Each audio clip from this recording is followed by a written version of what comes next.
Hello, friends, and welcome to episode 512 of the Juicebox Podcast.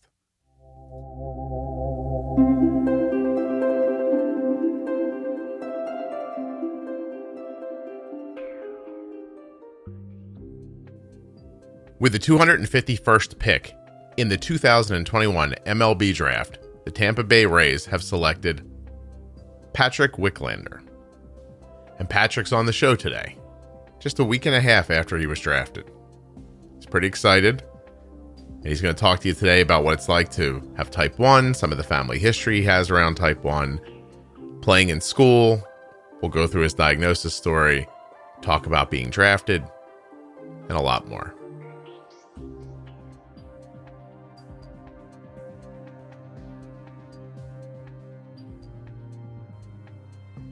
Please remember while you're listening that nothing you hear on the Juicebox Podcast should be considered advice, medical or otherwise. Always consult a physician. The word physician just got caught in my throat. I'll try again. Always consult a physician before making any changes to your healthcare plan or becoming bold with insulin. How about it, Patrick, huh? Getting drafted. Pretty damn cool. Let's hear about it.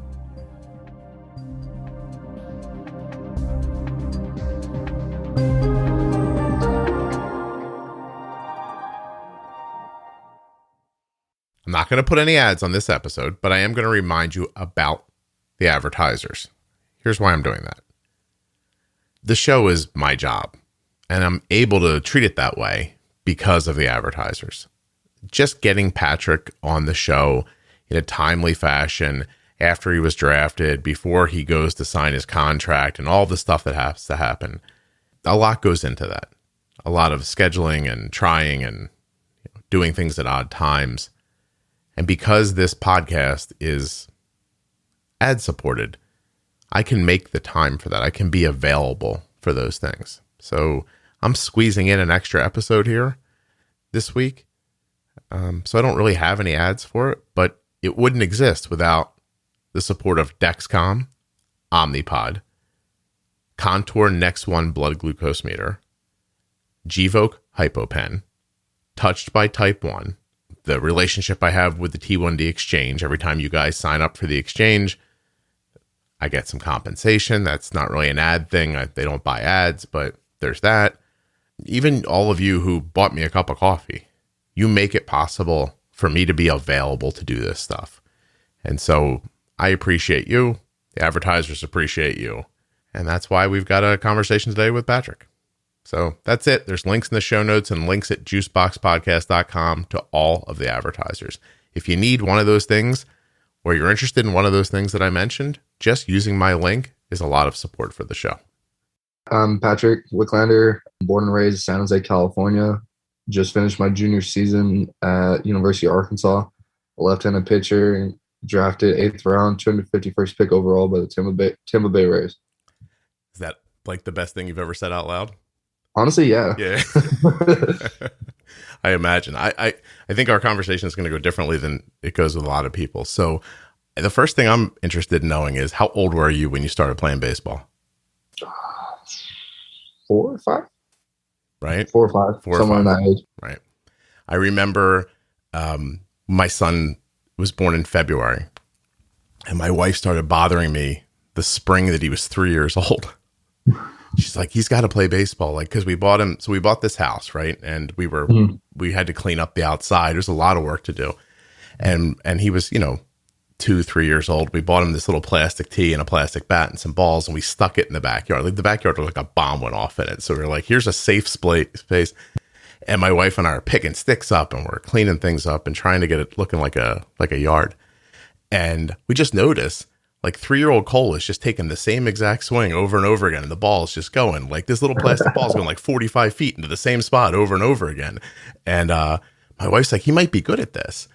So, you go to the Little League and they laugh. They're like, you got to be 5 to play Little League baseball. So I think we took him to the YMCA, and I was like, come on, let him play. So he played his first game when he was 4. And yesterday I was out on a football field with him while he was throwing and long tossing and everything. So I'm starting to get too old for it. And I got to tell you, Patrick, my pointer finger on my glove hand is bruised and it's purple and it hurts. And I don't think he throws nearly as hard as you do. So your dad must have given up a long time ago is what I'm saying. No, so my dad, I think I was like 11 or 12. He goes, I can't play catch with you anymore. Yeah.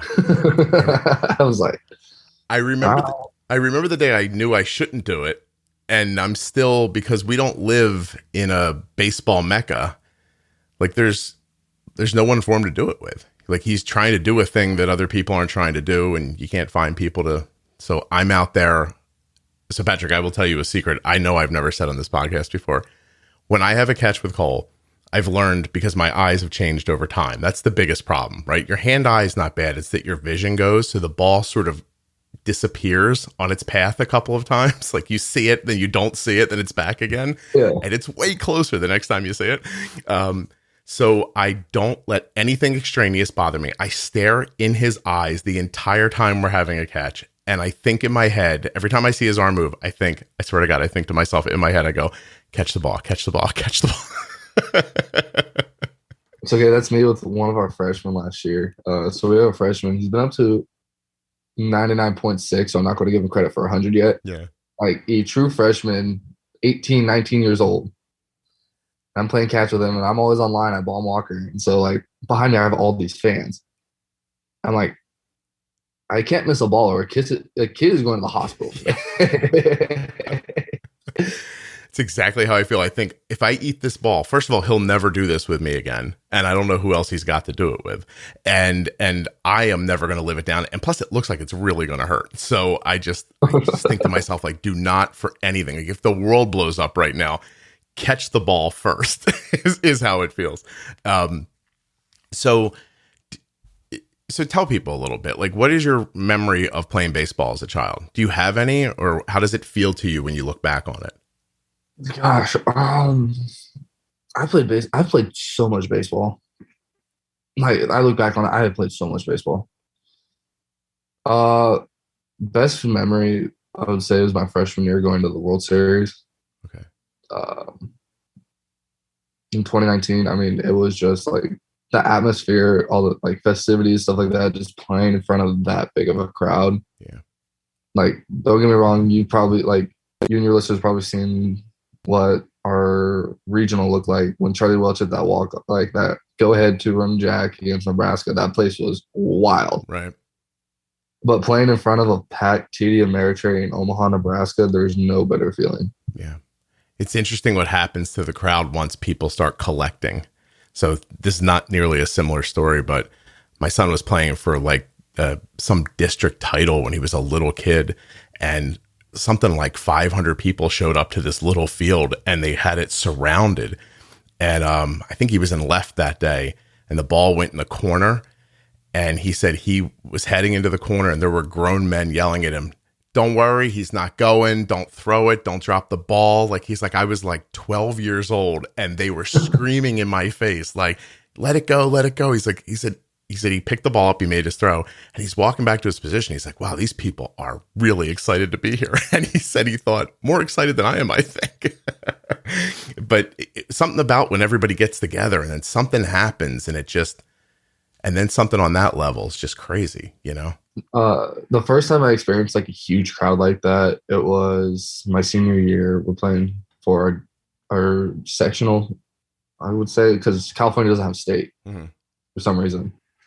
And so it was our sectional title, and we're playing at Low A Park in my hometown of San Jose, and we're playing like one of our rival high schools. And like the minor league team doesn't even get the stadium filled out. We had this place packed. Like there was people standing on the sides. I was like, well, this is going to be fun. Yeah, everything feels multiplied. Have you always pitched, or did you play? I mean, when you're a little kid, you do more than one thing. But when did you just? So I've always pitched. I've always been that kid that threw hard, but never really knew where it was going until I was like 12 or 13. Mm-hmm. But up until 8th grade, I actually caught, believe it or not, left-handed catcher. Yeah. Were you bigger growing up? Like bigger than the other kids? Not like drastically. I was just a little taller. Mm-hmm. But weight structure wise, I was a little beanpole until freshman year of college. Really? Yeah. Freshman year of college, I weighed in at 169. Wow. How hard were you throwing at that point? I've been up to I was up to 94 my freshman year of high school, like senior year of high school at least. Mm. Well, then it like obviously went down because I was getting used to the workouts, the way college worked. Um, just like doing it every single day. Yeah. But then as everything kind of progressed, my velo came back, and yeah, now you filled out. So yeah. maturity is a big piece of it after that too, right? Maturity is 100% a big deal. I mean, because if I was as good as all these other high school kids coming out of the draft, like me myself, I was like, I know I'm not good enough. Like I wouldn't pan out in pro ball out of high school. So going to college is probably the best thing I ever did. Yeah, it's interesting when you look back at after every. I don't know how other people think about baseball, but it happens in sections. Like once you have enough time in it and you can look back, you can see that everything that you thought was super important when your kids were 10, 11, 12, 15, it was meaningless. You know, the best kid you played with when you were 15 is an accountant somewhere now, you know, and actually I could say the best kid when I was 15 that I played with when I was 15, he was the first overall pick. well, unless you played with him, then I guess. But you know what I mean? Like usually a kid who's great when they're 14 is just kind of great because they're bigger than the other 14-year-olds. And then, you know, and then it moves on from there. But the one piece that's interesting, I would think for you now to look back on, is that even when you're being taken at college, it's still just a flyer. It's like maybe the Patrick kid will work out. We'll take him. Maybe this kid will work out. And then they throw you back into a bucket again and mix you back up to see who comes out again, right? Is that basically? So the way I kind of view college is that you kind of have the kids that aren't really like the highly scouted, highly recruited, like those kids that make their way to campus. It's like, okay, those kids are going to have a chip on their shoulder. They're there to work. They're going to keep their head down. And then it's the kids that that are surprised I made it to campus because they should have made it to, like, they should have been drafted. They should have just signed. And those are the kids that feel like everything's kind of owed to them. Right. So that's what I kind of seen from experiences and kind of seeing it all around the country. It's interesting. And hearing other stories. So it's kind of, you have to go into college with the right mindset and attitude. Mm-hmm. But my dad taught me to just always like keep your head down and work. So and being taught that growing up, it kind of helped me out throughout college. I mean, I was fortunate enough to start my freshman year in the SEC. Yeah. So, and that's not something you do you hear every day. No, there's a lot of kids that show up and they sometimes don't play till they're juniors. Yeah, and it's a shock when it happens to you. Okay, so you're throwing hard. You're coming out of high school. You go to it's a great baseball school to go to. Were there other places that were talking to you? Like, how did it almost go? So I was actually committed to Dallas Baptist my sophomore of high school fall. Like that October, I committed. Junior year, the pitching coach left, the guy who recruited me. So I talked to my parents. We're like, okay, we'll see how, wait a year. We'll see how it plays out. If the programs and everything's not going as you plan, we'll reconsider. So, okay. Junior went by, nothing really happened. Then senior went by, I got a call from the pitching coach that recruited me at DBU, and I was at Arkansas. He goes, hey, how would you like to be a Hog? Yeah. Sold. Take it. Thanks. Sign me up. Yeah, I'm on my way. Let me just call this Dallas Baptist place real quick. Tell them I'm sorry. But it was a strange process because it's like one of those phone calls. It's like a breakup. You don't you have to do it over the phone because I was in California. You can't just walk up to the coach and be like, hey, I'm decommitted. Yeah. It was like, this is going to be such an awkward phone call. Did you find it that it was, or did you find that this happens to him and he just was like, all right, good luck? It was kind of, the coach at DBU tried to keep me, but I was like, hey, I can't really. Yeah, I just feel like it's better. Leap. Yeah. It was too big of a leap. Yeah, then he came to the conclusion, okay, if this is what's best for you, good luck. And then after that, yeah, ties were cut. Yeah, that's that. Well, I think it's hard to remember that coaches have really one job, that they're just trying to win baseball games, and they don't. And that's the thing I realized too. It's the coaches care for you, and it's also a business. Right. College is one of those, it's a business. Yeah. I would say that I've had I've had conversations with a number of major league players who have type 1 diabetes.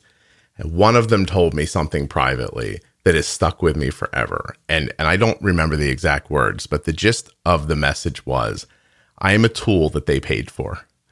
And if if I'm a hammer that can't hammer a nail anymore, then they're going to throw me in the trash and get a new hammer.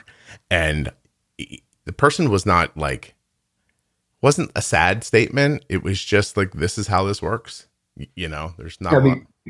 Once you get paid by, it's in your investment now. Yeah, it's just how it is, I guess. Don't get me wrong. There's relationships, but at the end of the day, it's business. He said some of his best friends were made playing baseball, but he's also played baseball with people who he, has no connection to whatsoever. They were coworkers. Just a strange thing when you watch it on television or you see it in person, because you can't imagine that's how it is. But it makes sense. So you've made that leap now, right? So, I guess this is where I want to ask you, how old are you right now? 21 going on 22. How old were you when you were diagnosed with type 1? 20. So a year. It's only been about a year? Just a little over. May 23rd was a year ago. Was there any indication through family lineage that type 1 existed in your life? So a bunch of people in my family have it.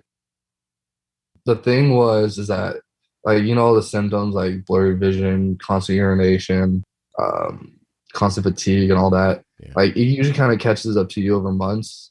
But no, mine hit me like a train in 2.5, 3 weeks. Didn't come on slowly, huh? So you didn't have much of a honeymoon then. Your insulin needs went right to what they were?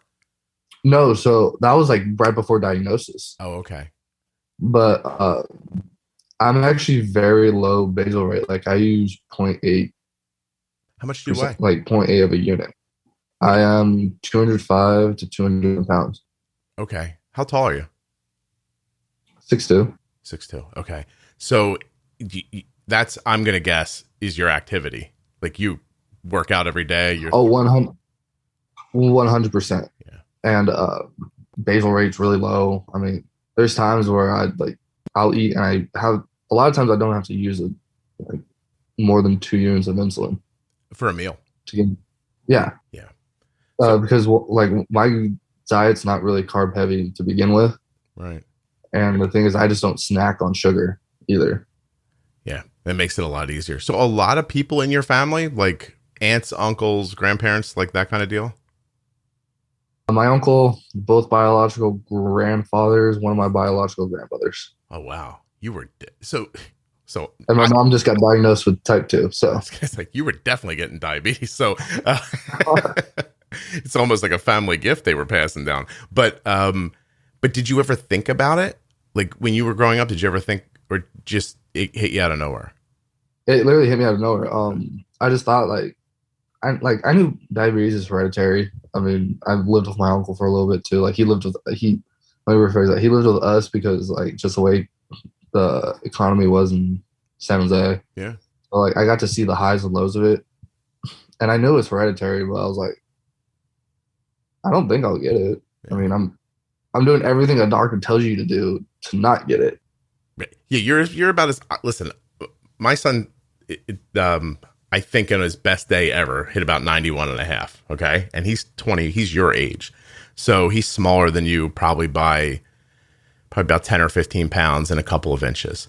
So he's about 6 feet and he bounces around 190. He's trying to get more, but it doesn't matter in the end how hard you throw. If you're training to do a thing, I've watched him. It's fascinating. Like, you probably could spend 3 hours a day working, right? At least. That's the least I spend. Yeah. Yeah. That's like the bare minimum. I've seen his days go 6 hours in a gym. Like, he'll recoveries and I don't know if you use plyo balls and like all this stuff. And it's an immense amount of work. And I would imagine that it helps you with your insulin. As a matter of fact, we just got done doing we're doing a little series right now about variables of diabetes. And one of the things we talked about was quality of food. We talked about exercise, heat, all that stuff, and how it impacts your insulin usage. So, all right. So you're diagnosed. At the time you're diagnosed a year ago, was it your expectation that you might get drafted at that point? So last year it was more during the COVID shutdown, and like I was like, okay, I have another year. Mm-hmm. I mean, a year is plenty of time for me to get back, get in the shape, get the like.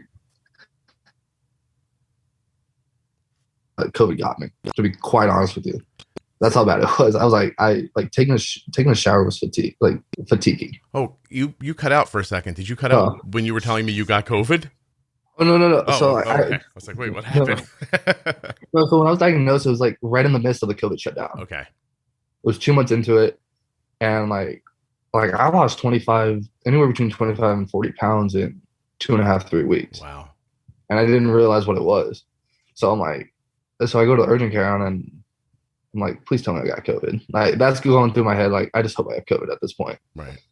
And so the nurse is running all these tests. I lay down, she draws blood, and my breathing's been labored for those 2.5, 3 weeks. Yeah. And she goes, are you nervous? Not at all. Then it's like, okay, we'll speed up on these tests. Tests come back. She speed walks into the office, and I'm just like, so what? Do I have COVID? Like, please tell me I got COVID. Please, yeah. Because what do the other options feel like at that moment? Like, that's a big weight loss. Cancer, yeah, like something. Like, I was like, I need something here. Like, tell me what's going on. Yeah. And she goes, well, do you have any family in town? I'm like, closest family I have is in Texas. I'm in Arkansas at this time too. Right. And she goes, well, you need someone to get out here. We're going to ambulance you to the ER. I'm like, well, what do I have? And she goes, we're 98% sure you're type 1 diabetic, and we don't know how you're walking with these numbers. I said, wow. well, what are the numbers? She goes, your A1C is 13.7, and your blood sugar is 535 and going up. Wow. Scared? You feel like a little boy in that moment, or were you okay? No. So growing up, I used to always tell my mom, first one to get diabetes wins. I know it's a little jab. So I call my mom. I said, hey, Mom, you know how you used to always say that growing up? She goes, yeah. I said, well, you raised a winner. I did it. Make room and then she goes, Patrick Daniel. I'm like, no, but seriously, like, I'm in the ER. Like, we're going to the ER. One of y'all needs to get out here. I don't care who. Just get out here. Yeah, somebody with the insurance card, please. Yeah. Okay. That's a lot. I want to know, and if it didn't happen, it's fine. But in any point during these next couple of days, do you have the conscious thought, but I can throw a baseball really fast? What the hell? Like, I was on my way to something. Like, or did you just know, like, it's okay, I'll pull this together and get back to it? My first question in the ER was, when can I get out of here? Okay. First question to the nurse. Because I was like, I need to get back. I need to get going. And when I was out of the hospital, I mean, no later than a week later, I was back to working out. Mm-hmm. Good. Yeah. I still had like the constant struggle of trying to find like, hey, what works best for me? What blood sugar is going to work best? But as soon as like I got out of the hospital, I mean, it was constant trial and error with the insulin, and just trying to make it work with my workouts and stuff. Yeah. How quickly did you find technology like a pump or a CGM? Less than 2 months after. Okay. My endo really helped me out on that one. Really helped me out on that one. Got it sped up for you a little bit, and yeah. So she was one of the endocrinologists that is like associated with the school, because she's not the first diabetic athlete at Arkansas that I'm not the first that she's had. Mm-hmm. But she goes, I understand where you're at, and especially in your career, so we're going to get this sped up for you. Okay. All right, cool. Yeah, no kidding. So, when you and I messaged and originally, I asked you this question, but I'm going to ask it to you again. I guess I know the answer. But when teams found out you had type 1, did it dissuade some of them from being interested? 100%. Yeah. That's what my agent was telling me. He goes, you're going to get some of your money cut, and it's because you're diabetic. Right. It's good because they're scared and they don't know what to make. Because you're a liability. Yeah, you become more of a risk, I guess.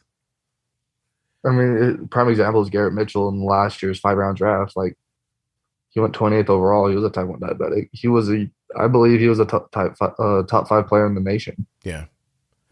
No, I watched him too, and I was surprised. I mean, I guess I wasn't surprised, but it was still shocking to see him fall even as far as he did. And I mean, obviously, being picked where he was picked is amazing. But when you're thinking you're up in those top few choices, and I mean, for clarity, right? Like you get picked in the top few, it's a fair amount of money. It's enough money that if things go completely wrong, you go, well, that didn't work out. You got a bigger safety cushion than most. Right. It ends up being nice, and that money dwindles down. And plus, I see the teams. I mean, they were talking a lot this year about how the teams were taking players higher that they didn't think should be that high, so then they could nickel and dime them later, like almost like, hey, you're lucky we took you here, we're not going to pay you as much money now, and then took the guys from the higher ones a little lower, which I don't know a lot about that, but that was interesting even. Yeah, I mean, I didn't really like dive too deep on that. I just saw a bunch of like guys. I was like, well, like it kind of shocked me like how high they got, like how high they were, because I recognized some of the names. Right. I was like, huh. I don't know. And then my first, I was like, I wonder what he's going to get. Yeah. So are you, for just being left-handed, I guess for people who don't understand, and maybe I'll be wrong, but you tell me, throwing as hard as you do left-handed is fairly uncommon, right? Well, nowadays in baseball, it's not like everyone throws 95. Everyone throws 95. But being from the left side, I mean, it does have its benefits, because 70% of pitchers are right-handed. Yeah. So being part of that other 30 that you could start and still throw that hard, I mean, it does help you out, like longevity wise. Right. Have you ever been hurt seriously? Knock on wood, no. Cool. I'll knock on wood for you. There you go. It's a reasonable question. If you've been throwing, so does it ever, I don't know if you think of it this way, but the matriculation up to a professional athlete, so many things have to go right for you, but one of them is that your body can't give up on you. Like there are plenty of guys that can do it and their elbows explode, or, like something happens. And how do you think of that? I mean, I just think of it as randomness and luck, right? But is there a way you think about like being here? Is there like when you put your head on the pillow at night and you're like, I can't believe this happened? Like, could you? Actually, me and my buddy were actually talking about it last night. So he got picked up in the 7th round by the Angels, and like he went to Arkansas with me. He's from Northern California, and he like as soon as we both got drafted, he Snapchatted me and goes, "Hey, pro baseball player," and a bunch of the guys he talks to, like, because he works out with a bunch of pro guys, and they're like, the moment you realize that, the moment you're not in awe anymore is the moment it's over. Right.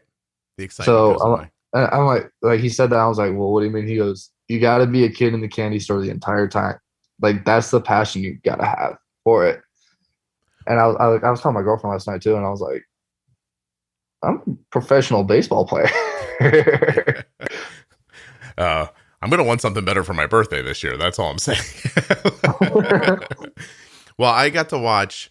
So Cole went out to Driveline for 5 weeks. And for him, it was just one of those things where, he's obviously he's a little smaller than most people I know that sounds crazy to most people listening. Like my kid's 6 feet tall. He weighs 190 pounds. He's a little small and, like it's a weird feeling. But he's super athletic and he's never really been a pitcher. I think he's thrown a handful of innings in college and in high school, but he was mainly where we kind of started to figure it out. And it got put in the back of your head a little bit was in the process that you probably didn't have to go through as much, which is trying to find a school to go play at. And you start showing up at all they're cattle calls for baseball players. And you get there, and if there's 110 kids there, you can be damn sure 85 of them can't play baseball, right? And you're just like, what is happening? But they'd get to the end, and there would always be more hitters than pitchers. And they would come into the dugout and be like, look, can someone just throw to 5 or 10 more kids? We got to get out of here. And my son was just like, look, I'll do anything to get out of here. We've been here for 3 days now. I'm done. I'll do it. And then we would inevitably leave those things, and someone would pull him aside and say, you had the best velo today, but you're not listed as a pitcher. And my son would tell them, just because I throw harder than those kids doesn't make me a pitcher. It makes them not a pitcher. And then he would kind of just leave. But at some point you start realizing like if you want to keep playing, you'll follow any path that's even a dim possibility. And as a hitter, if you don't stand up there and just mindlessly hit like a truck, it's hard to get found. So my son has the worst, best skill.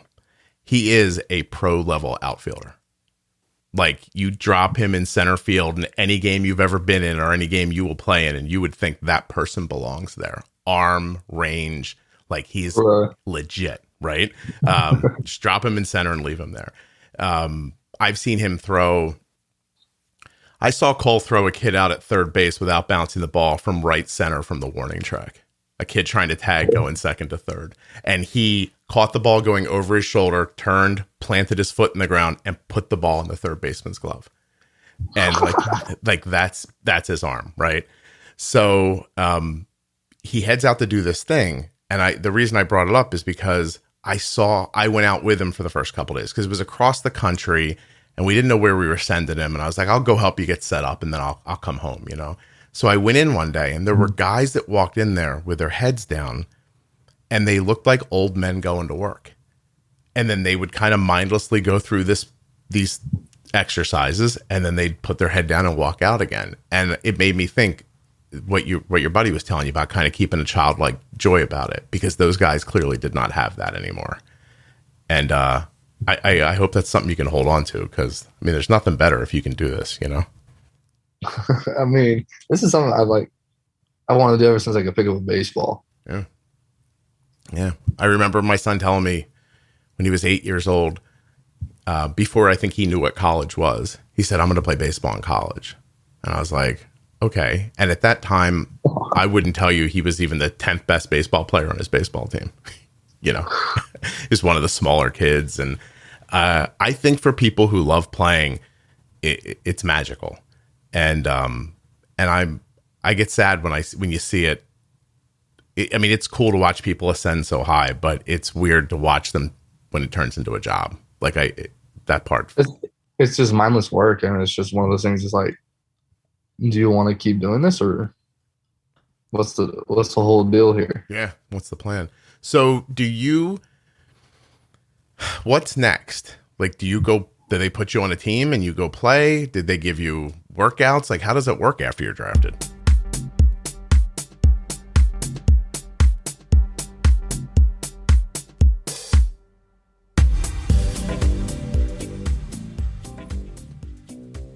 So just like I promised at the beginning, there's no ads.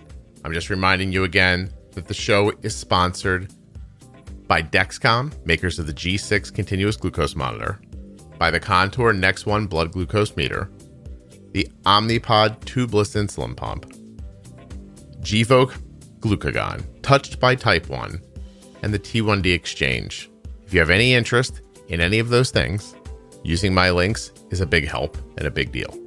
There are links in the show notes of your podcast player, links at juiceboxpodcast.com, where you can type in the web addresses: dexcom.com/juicebox, omnipod.com/juicebox, gvokeglucagon.com/juicebox, contournext.com/juicebox, touchedbytype1.org, t1dexchange.org/juicebox.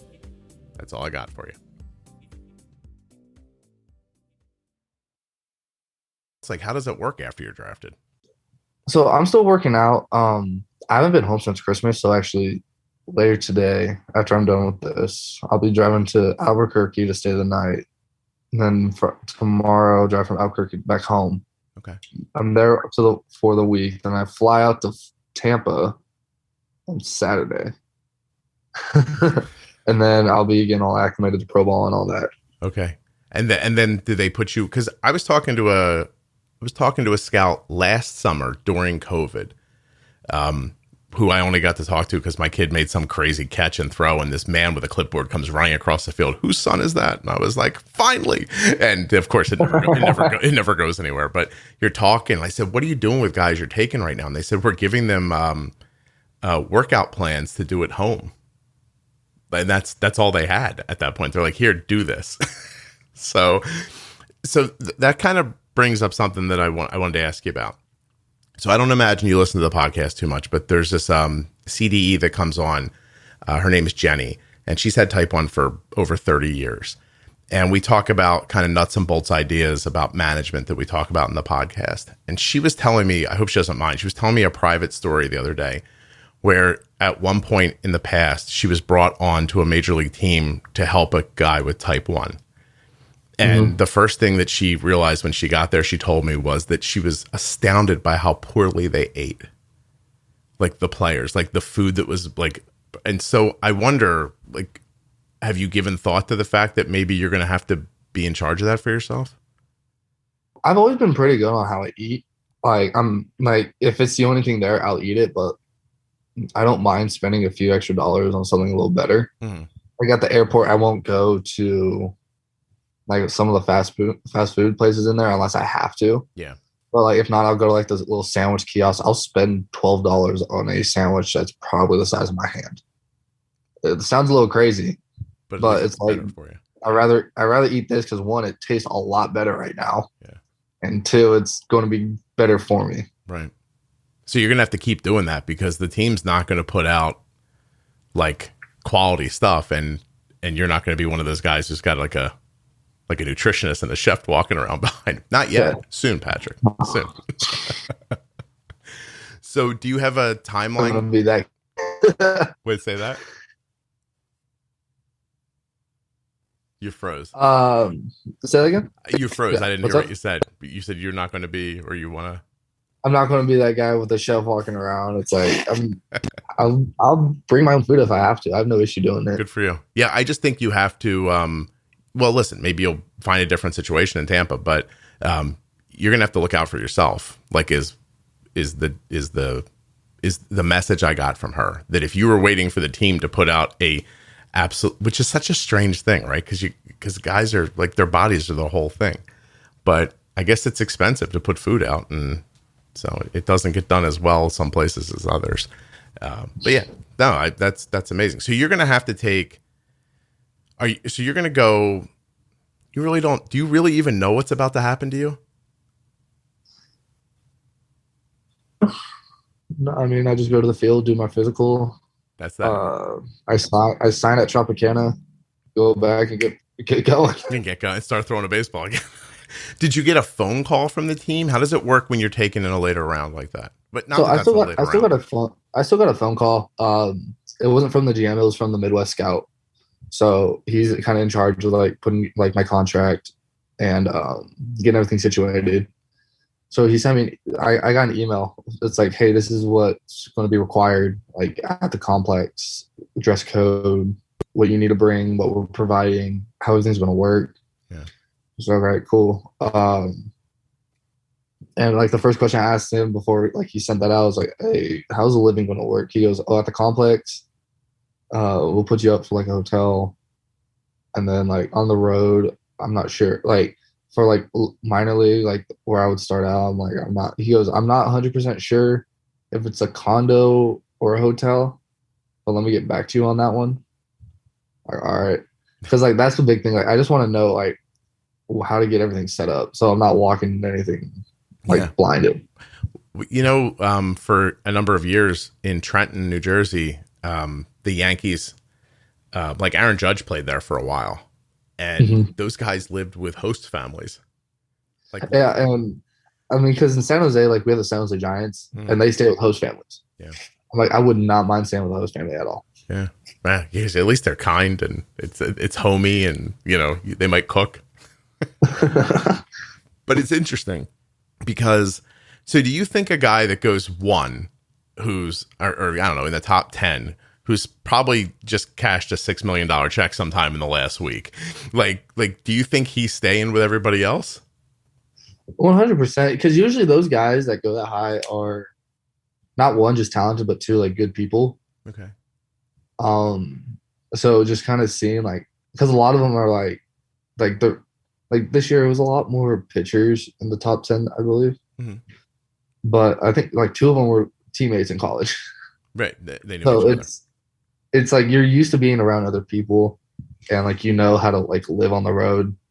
So it's more I don't think I wouldn't guess they get put anywhere else. It's just you're another dude right now. Yeah. Like you go get after, like you know how to. When Cole was in Seattle and he was out there for those few weeks, I think he might have stayed in a house with 13 to 15 guys. Like they each had a room, but they, everything happened in one place and everything. And I was like, how'd you like it? He's like, it was fine. Like it was just a place to be before you went to work out and a place to come take a shower and eat afterwards and stuff like that. It's really interesting. Yeah, I show you how that works. Like for me, like whenever I was on the road, it was always, all right, what time we got scouting report? All right, cool. Be up at this time, go to do that, breakfast, scouting report, come back, sleep. All right, let's wake up. Let's get rolling. I gotta tell you guys, I'm gonna generalize baseball players now are so interesting because they're either moving 100 miles an hour or they're sitting completely still. 100%. Like I don't disagree with you on that one. I can watch my kid do something for 6 hours that I think like I don't even know how anyone's doing that, and then it's back. There's that rush. You have to let that rush go through you. Like, you know what I mean? Like where you're kind of jacked up and then that goes away. And then that turns into, should I shower or eat? And then one of them happens, then the other one happens. And then it's like absolutely sedentary after that and trying to recover. Sit on the couch, do nothing for like a few hours and just sleep. Yeah, exactly. It's very, it's taxing, man. It's a lot. And you're not having any trouble doing it with what pump are you using? I'm using the Tandem X2 Slim. Okay. So you're using Control IQ? Yes, sir. Cool. That's excellent. So then that means you have the G6. Yep. Yeah. Still waiting on the G7 to come out. I am interviewing someone from Dexcom on Monday, and we're going to go over all the new stuff that's happening with G7. I just need a release date. That's all I need. Yeah. Well, I ask them every time, and every time they say that they're a publicly traded company and they can't say stuff like that out loud because if they don't meet their dates, it's a problem for their stock and blah, blah, blah. And so, but I think here's what I can tell you. If I'm talking to this person, it's getting closer because I interviewed the CEO a couple of weeks ago and he kind of did a high level overview. But if they're letting me talk to this person to get more details, then that means things are starting to speed up. So sick. Yeah, I'm hoping for some time in this calendar year because I mean it's going to be way better especially for active people, right? Like it's just going to be lower profile and you'll have even less of a chance to get a compression low or to bump it on something. Let me ask you a little bit. Like I don't know you obviously. I see you through Instagram, but you appear to have a steady girlfriend. Is that right? Yes, sir. Yeah. How did she handle the diabetes thing? So she wasn't with me during it. I actually met her after. I mean, so like she'll joke all the time. She goes, if you're going into an episode, I'm not going to know what to do. I said, if I'm going into an episode, it's because I'm going to be too low. Right. So just give me some sort of sugar. And she goes, I don't know if I'm going to be like, if you're too high, I don't know if I'm going to be able to stab you. I said, you're going to have to. Listen, this is part of the contract. If we're going to date, you could, they're a sponsor of the show, but Gvoke HypoPen is a glucagon pen that works very similarly to, I feel like I have a sample here, but now I can't see it, to just like an EpiPen. So you just like click it and boom, and that's it. So if she was that worried, you could get one of those. And that, because I think anybody could do that. No, when I was first diagnosed, my endo gave me like the sugar nose spray. Oh, I can't remember the name of it. Bass something. It starts with a B, right? Bass. Yeah. But I literally I did it one time because I woke up at 35 after coming back from Ole Miss. And I didn't want to restart a sensor at that time. So I just overnight it. And I woke up shaking. I said, all right, I need this. Let's try this. Let's figure this out. Did that make you think next time I'll put on a new sensor if it runs out?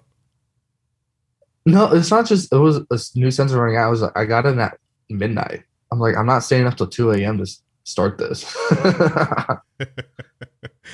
I value sleep. Yeah, no, I hear you. It's going to be interesting for you because you're living in a completely different world with diabetes than even a number of the guys that I've interviewed recently. I actually found the trainer pen. I can show it to you real quick. So this is obviously just a dummy, but you pop the cap off and that's it. What the heck? That's glucagon. So isn't that crazy? So my daughter never used to carry glucagon, and then I became aware of this, and we got it for her, and now she carries it. Like before, when the one with the red box and all that, like she's like, "What am I going to do with this?" And she's like, "My 16-year-old friends are going to figure this out." She's like, "They can't figure anything out." She's like, "I'm going to put them in charge of this." And but now that she has that, she carries it with her. But yeah, I mean, so timing. I mean, this is all going to be a thing for you, right? Like you're going to be, you got to think that it's going to be. All right, I'm going to re-ask my question. I'm going to change in mid-sentence. So you have a training regimen, right, that works for you. You get there. Do you have an expectation that they're going to have ideas, or do you have an expectation that you're just going to keep doing what you're doing? Like, are you trying to add speed, or what is your focus now? Right now I'm trying to add weight because if I add weight, my velocity will go up and I'll be able to maintain it longer. And the thing is, obviously, I need to eat. Like that's in order to gain weight, you need to eat in a calorie surplus. Yeah. So I just feel like if I'm doing that, everything will be a little easier. I'm sure they had their ideas with me, and obviously I kind of got to adhere to what they have for me. Yeah. Right. So it's going to be a bunch of bouncing ideas off one another, and I'm really excited for it because I back home in Fresno, one of the West Coast guys for the Rays is actually one of the guys I work out with. Like he's a scout for him, so he kind of like. Shoot, Patrick, you froze. And said if I need anything, let him know. He'll be able to help you. Yeah, he'll be able to help me. So I mean, right now it's just kind of gaining weight. What do you have? Do you have a go-to to gain weight? Because I know my son talks about like how hard it is to eat that much food sometimes. Oh, it is. Yeah. Just a lot of chicken and rice. Like I've been killing teriyaki chicken and rice and beef fried rice. That sounds like my house. Make more rice. Make more rice. Make more. Just keep. But like when I needed to gain weight really fast, it was a lot of mass gainer and creatine. Like I still take creatine, but not as much as I used to. Okay, is that like a shake or something you put into a drink? So creatine is something you can mix with anything. Like I used to mix it with my Gatorade. It just makes it a little more salty. That's what I got from it. But mass gainer is like a protein shake. It's just over 5,000 calories in a shake. Wow. I know he was telling me the other day, he's like, I got to get something else. He's like, I can't keep eating all this because I think the thing people don't know is when you eat a lot of food comes out the other side too. Yeah. So, yeah. It's not as much fun as it sounds like. Okay. Is there anything I'm not asking you that you think I'm missing before we, like, I'm not wrapping up right this second, but I want to make sure I'm not missing something. Is there like, do you have some amazing experience or something that's happened or something you'd like to share with people?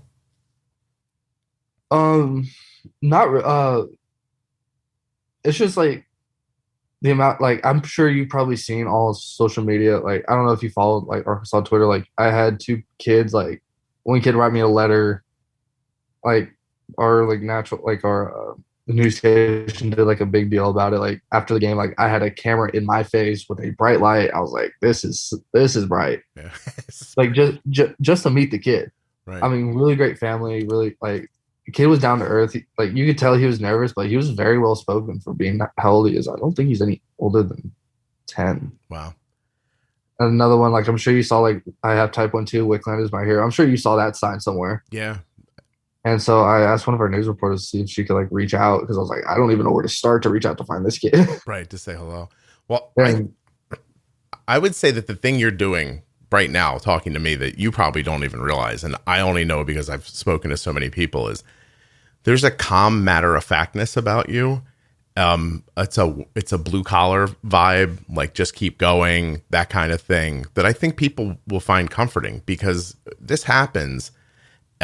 Somebody's diagnosed, it's a child or it's an adult. And if you don't have that vibe, you could get sucked down a real crazy path out of nowhere. You can start panicking and worrying and stop doing things. I mean, you're as active as a human being can be, and you have type 1, and you're doing really well. So do you have any idea where your A1C is right now? Last time I checked, it was 5.1. Yeah. You're doing really well. So all we're really talking about here is an active, reasonably healthy lifestyle, right? I mean, I feel like I'm doing everything a doctor tells you to do to try to avoid getting diabetes. Yeah. The idea of like, this is a healthy way to live. And what anybody would tell anybody. Right. And it's just like another thing. Like I just like the first few weeks, it was hard for me because I was like, this sucks. I really like, it's something like I'm not like, didn't really want to take care of half the time. Like when I woke up with a low, I'm like, I really don't want to get up.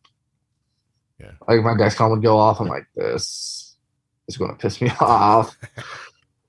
But then, I mean, actually being diagnosed is probably like, I've told scouts this. It's been a blessing in disguise. Knock on wood, haven't had any setbacks. Just everything weight room wise, baseball wise has gone nothing but up. My numbers are up. Off the field has been so much better just because it's just like, it's literally, I got something to pay attention to. That's literally life or death. Yeah. It helps you focus. I think I was just telling Cole last night, some of the healthiest people I've ever met in my life have diabetes because they're so aware of themselves. Mm-hmm. They're aware of what they're eating. They're aware of what they're doing. These things that most people who don't have health issues get to pretend I'm going to live forever and you can just do whatever you want. Right. And when you suddenly realize, like, if I don't do the right thing today, it's going to adversely impact me today and maybe down the road.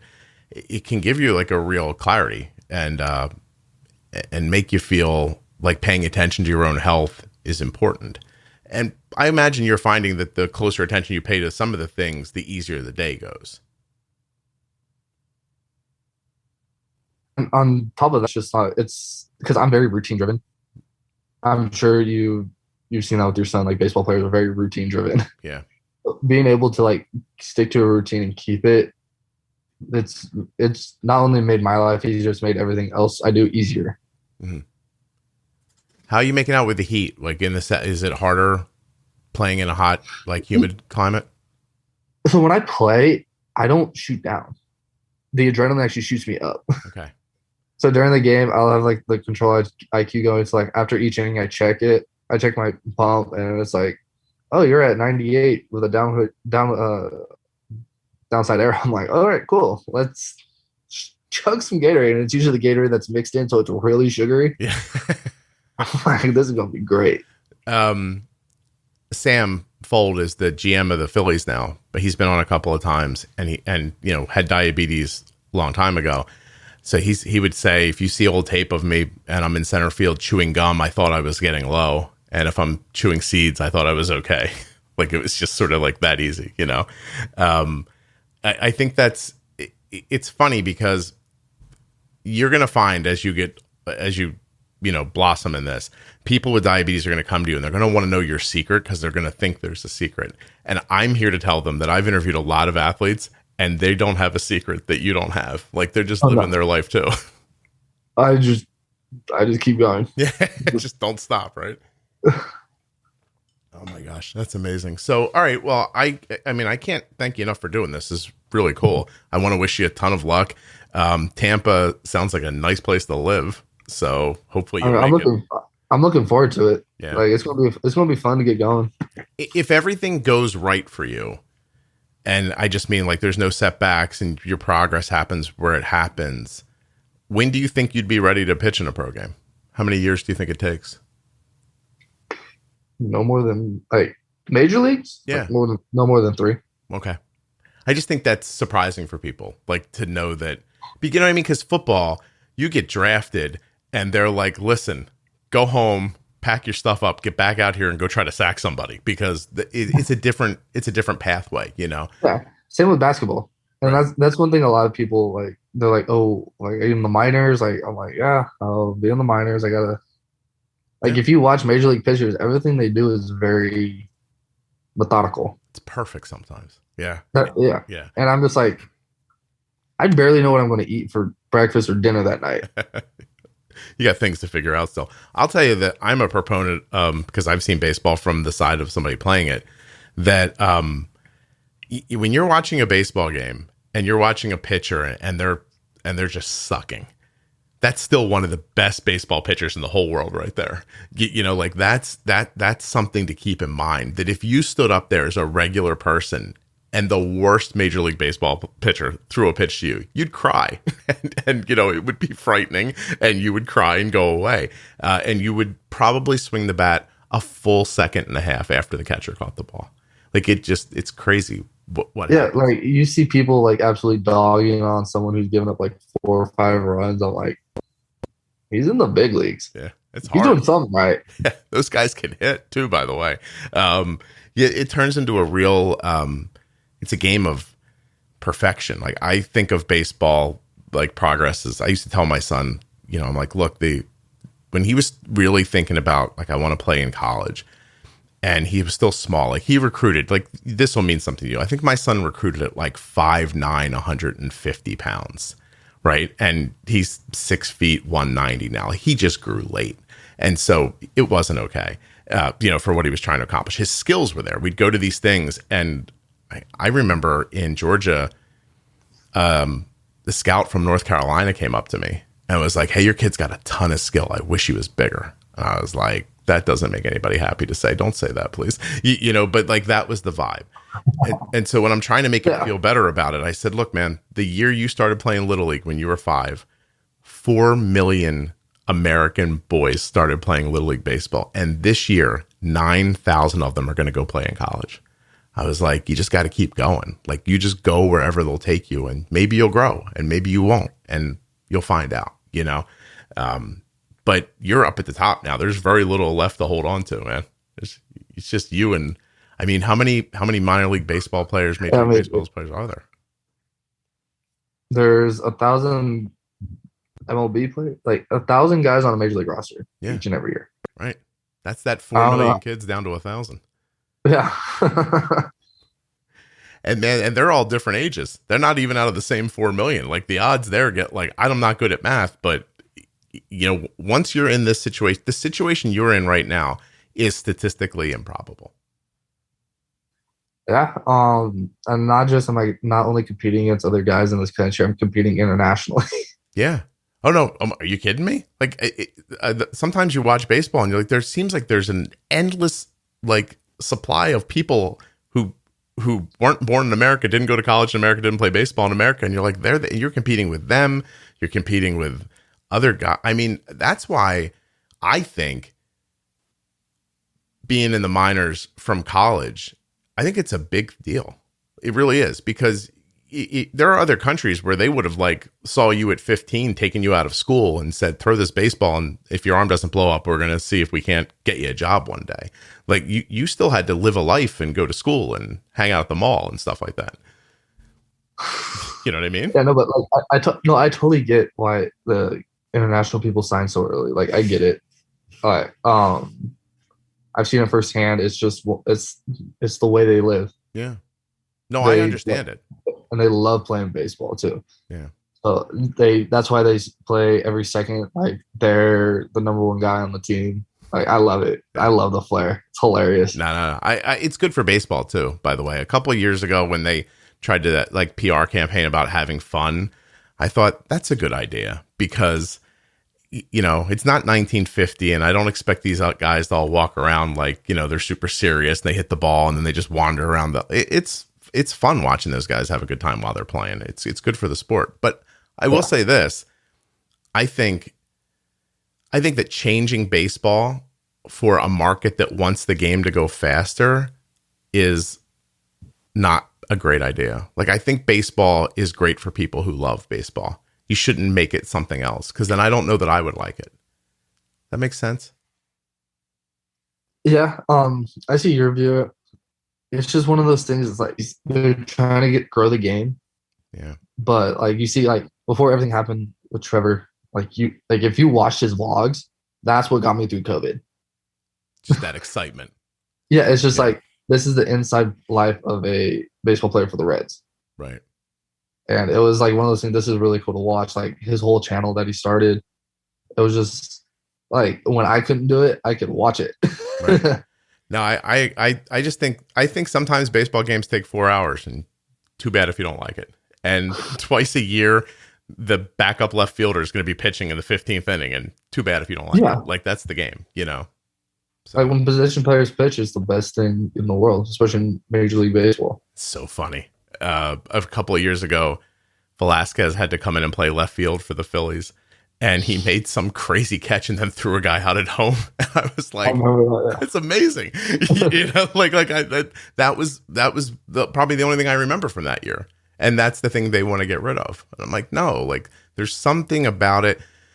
Listen, if you ever tried to hit a fastball or you ever tried to throw one past somebody, you would know that when it's 95 degrees outside and there's sweat rolling down your back and you can't kind of find the spot where your foot fits, that you need a second before you're going to throw this ball. Because if you throw it wrong, something bad's going to happen in a second.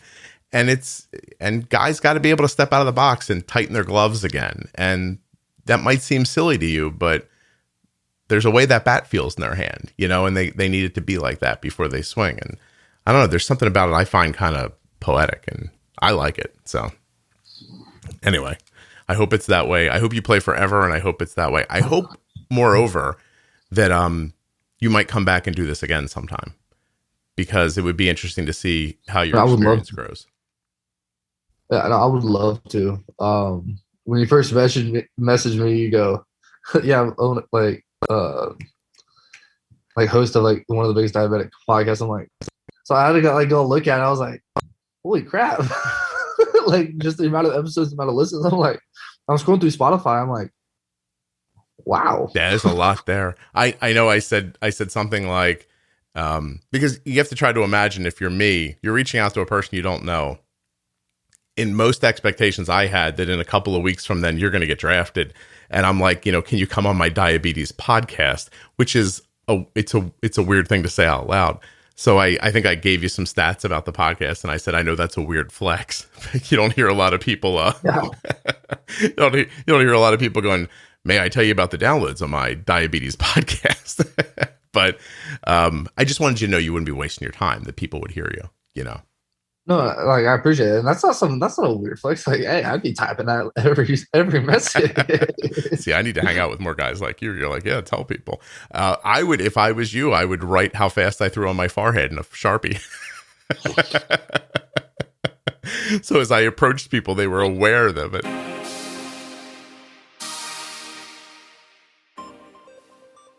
Hey, huge thanks to Patrick for coming on the show and sharing all of that. And I want to wish him a ton of success in Major League Baseball. If you'd like to follow Patrick, he's on Instagram, and his handle is @PatrickWicklander. It's spelled just like it sounds. Give him a follow, cheer him on. Thank you so much for listening to this episode of the Juicebox Podcast. Don't forget the sponsors. If you need them, use my links. That'd be terrific. If you're listening right now for the first time, subscribe in your podcast app or follow in your podcast app. Some of them use different words. If you're having trouble finding a podcast app, there's a bunch of links at juiceboxpodcast.com.